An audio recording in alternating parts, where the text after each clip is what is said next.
Charlotte was sitting in her luxurious mansion, in a room with a large view of the city below and the sea beyond. A glass of fine champagne in her hand, and a letter from the Delish Delight Company's presidents, Mr. Corleone and Mr. Moretti, sitting atop a table beside the box of cake. She took another sip and then opened the letter.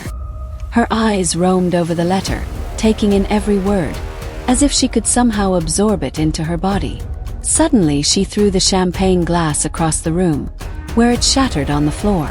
The shards of glass reflected light that fell through the walls onto Charlotte's face, making it look even paler than it already was.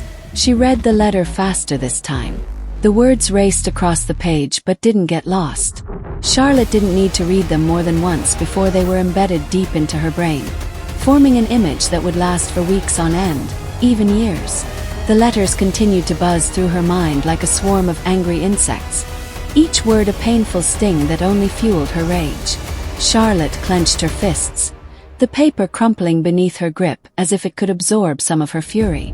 The threat looming over her business felt all-consuming, a dark cloud that would not dissipate.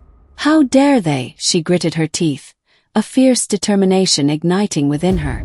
She glanced at the box of cake and threw into the wall, creating a satisfying thud as it bounced off. They're going to regret doing that. I'm gonna destroy their whole company, Charlotte yelled. Her voice rang through the air in a shrill crescendo. Even the servants standing outside of the door heard her voice. She took deep breaths before calling them inside.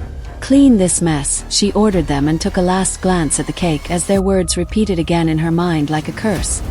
And consider this cake a token of sympathy. I hope you still have your sweet tooth. With her arms crossed tightly across her chest, she stood there with a steely expression on her face. The servants hurriedly obeyed her commands and began to clean the mess on the ground with a broom and dustpan. Charlotte took another glass of champagne and drank it in one gulp. The maids followed suit as their hands held the dustpan filled with broken glass.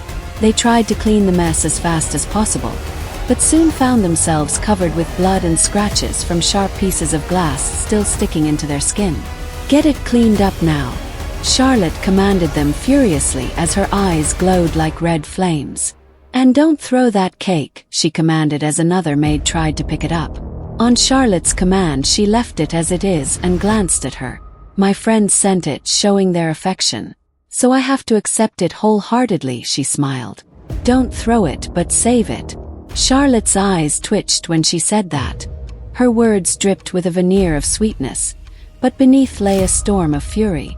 Then her smile vanished, but there was something strange inside those eyes.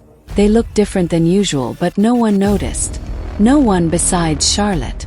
The servants hastily moved the broken pieces of glass on the ground and wiped the cake with a dry towel and put it back inside its cardboard box. Then they left her room immediately afterwards. They knew that when their lady boss was angry, it was best not to stay near her for too long. Charlotte sighed deeply as she watched the maids run away. She sat down again and sipped on her champagne, feeling numb all over. She was never fond of drinking alcohol, but after her encounter with the presidents of Delish Delight Company, she found herself craving to have some.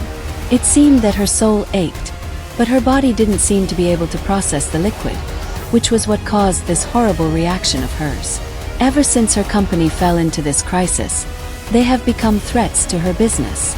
They are the ones who complain to the authorities and damage the reputation of her company. She knows that they are the one after the food poisoning case, but she doesn't have any evidence yet. She even tried to settle this thing with them outside the court, but they demanded 60% of her Lopez Food Company, which she never let happen. Today they crossed all their limits. They sent her the legal notice of transforming the property along with the cake of their company. Charlotte felt the urge to laugh out loud. This is what they think, that her Lopez Food Company is an easy target for them to destroy. She chuckled as she took the last sip of her champagne. With red eyes burning with fury, she slammed the empty glass onto the table. She stared at the letter on the table. In a low, menacing tone, she muttered, "They should die. That's the least they deserve, right?" Charlotte extended her finger toward the letter but paused, a chill running down her spine. After a moment's hesitation, she grasped it firmly and ripped it into pieces. Soon the whole room was littered with countless crumpled-up pieces of paper, and some were still floating in the air. Then she got up and headed towards the bathroom to splash her face with cold water, which cooled down her anger slightly. Suddenly, Ethan's eyes snapped open as the alarm clock blared. He noticed that Ava was still fast asleep, so he reached over to the side table and turned off the alarm. Glancing at the clock, he saw that it was still 3 a.m. He picked up his pants from the floor and put them on before getting out of bed. He lit another cigarette and made his way out of the penthouse to smoke. The police lurked around, and Kaylee's lifeless body had been taken to the hospital for investigation. Detective Dario, the one he despised the most, was also present. Dario looked around the penthouse, trying to find any clue that could lead him to the investigation.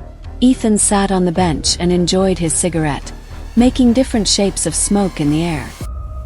His eyes were half open, but he still looked focused on the road in front of him. Memories from the night before rushed back to him. He stared at Dario, a soft smile never leaving his lips.